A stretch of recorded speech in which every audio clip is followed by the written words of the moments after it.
Depuis Séméré, au nord du Bénin, une nouvelle voix s'élève dans le monde littéraire. Une voix féminine, engagée, puissante. Randagaou Zakari signe son premier roman. Un étalon ne se perd pas. Une œuvre forte, un cri de cœur, un acte de foi féministe.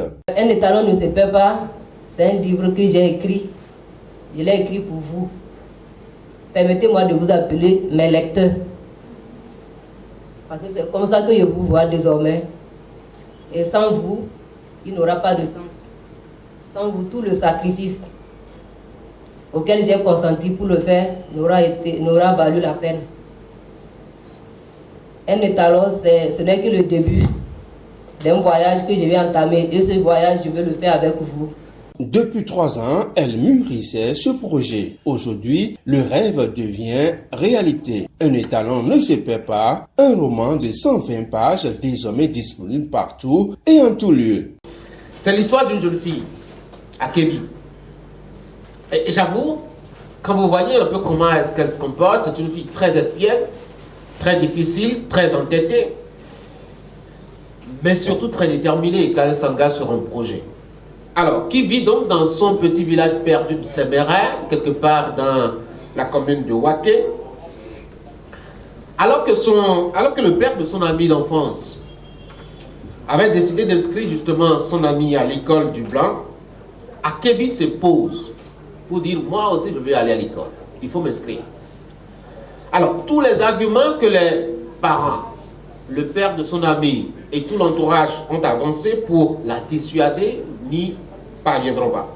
À travers l'histoire d'Akebi, une jeune fille confrontée au choc entre tradition et modernité, Randagaou Zakari raconte les luttes identitaires, les rêves d'émancipation et les espoirs d'une jeunesse en quête de sens. Chaque page est un miroir tendu à notre société. Plus qu'un roman, c'est un héritage, un appel à la conscience, une célébration à la femme africaine.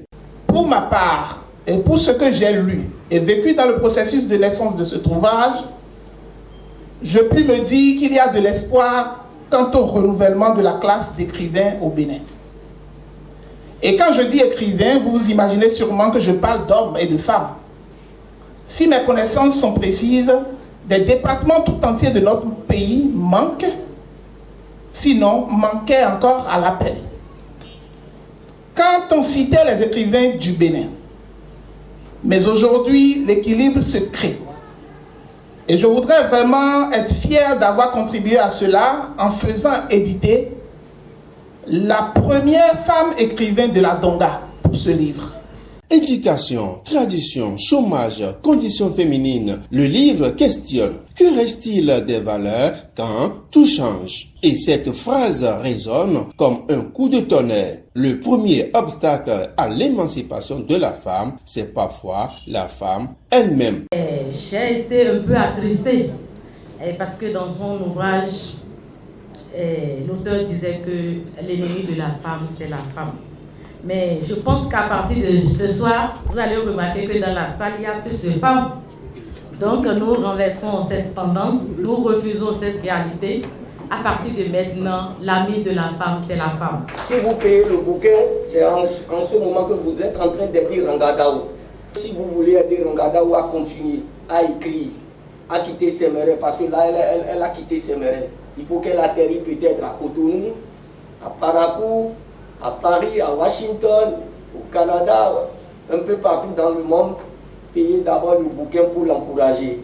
C'est ce que moi je tiens à demander à chacun de nous pour que nous puissions aussi avoir des femmes écrivains dans notre pays. Un étalon ne se perd pas parce que les vraies valeurs ne meurent jamais. Parce que chaque voix mérite d'être entendue. Parce que la littérature béninoise ne cesse de grandir. Procurez-vous votre exemplaire dès maintenant et entrez dans l'univers de Randagaou Zakari.